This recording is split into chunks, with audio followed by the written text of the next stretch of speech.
बिस्मिल्लाहिर्रहमानिर्रहीम।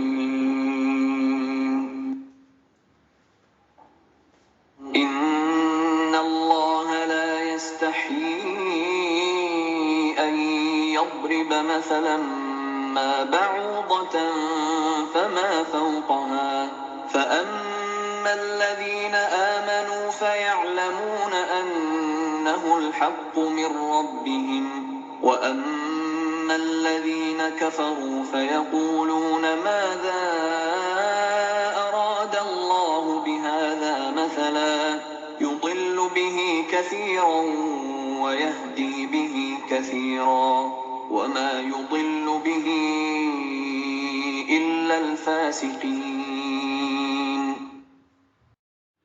बिस्मिल्लाहिर्रहमानिर्रहीम। अस्सलामु अलैकुम वरहमतुल्लाहि वबरकातुहू। हाँ, अल्लाह इससे हरगिज़ नहीं शर्माता कि मच्छर या इससे भी हकीर तर किसी चीज़ की तमसील दे। जो लोग हक बात को कबूल करने वाले हैं वो इन्हीं तमसीलों को देख कर जान लेते हैं कि ये हक है जो इनके रब की तरफ से आया है, और जो मानने वाले नहीं हैं वो इन्हें सुनकर कहने लगते हैं कि ऐसी तमसीलों से अल्लाह को क्या सरोकार। इस तरह अल्लाह एक ही बात से बहुतों को गुमराही में मुब्तला कर देता है और बहुतों को राह रास्त दिखा देता है, और गुमराही में वो उन्हीं को मुब्तला करता है जो फासिक हैं।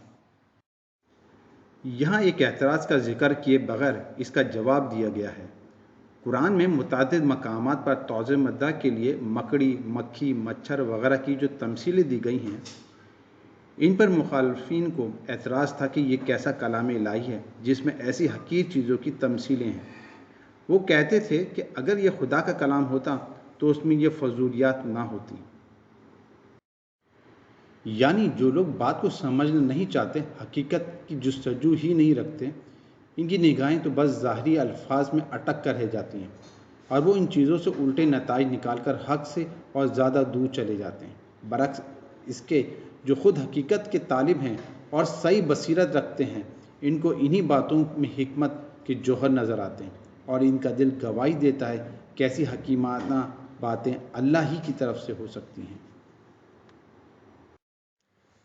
Yes, Allah is not ashamed at all to give parables of a mosquito or something even worse. It has come from Him, and those who do not believe listen to them and say, "What does Allah have to do with such parables?" shows and He leads astray only those who are transgressors. Here it is answered without mentioning an objection. The opponents objected to the illustrations of spiders, bees, mosquitoes, etc., which have been given at various places in the Quran to explain the defendant. They used to say that if it was the word of God, it would not have these nonsense.